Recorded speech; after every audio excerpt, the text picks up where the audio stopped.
Let's turn to this week's Ask the Vicar question, and it's a question that's sent to me by Sam Ketchin with her daughter Elise, who's 5. Sam writes this: at Christmas, Elise asked for a real live unicorn, and ever since then she has prayed for a unicorn and asked me to pray for a unicorn too. I've told her that unicorns aren't real, and she said, I know, but Jesus can make one. This is entirely true. I told her that she was right, but that I didn't want a unicorn because we wouldn't have anywhere to keep it. How would you have handled such a question? Well, those are good answers, Sam. I might add this, that even if God did make a unicorn, it might not be suitable as a pet, like a deer or a rhino or a crocodile. They're beautiful, but not good as pets. Maybe instead of wanting animals that God hasn't made, we could care for the animals that he has made. He's made some wonderful animals. There are even animals with unicorn-like horns, like the rhino. Or do you know what this is? It's called a narwhal. Or how about this one? It's appropriately named the unicorn fish.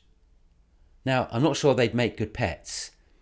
And some of these animals, and many others in the world, are in danger of extinction. So we really need to look out for those. But I think there is another question that goes with Elise's question about unicorns. And it's where Jesus says in John's Gospel, ask whatever you want and it will be given to you. And we're tempted to think like Elise, oh great, I'll have that unicorn please. Or maybe a dinosaur. Or maybe a magic wand. Or whatever it is that we want at the moment. But notice the condition that Jesus attaches to it. He says, yes, ask whatever you want and it will be given to you, so that the Father may be glorified in the Son.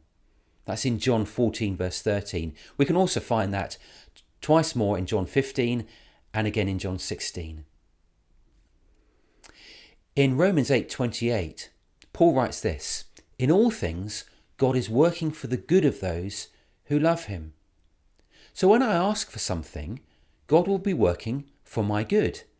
Now, it might be that the answer to my request is no, in the same way that a loving parent might say no to more sweets because they're bad for your teeth.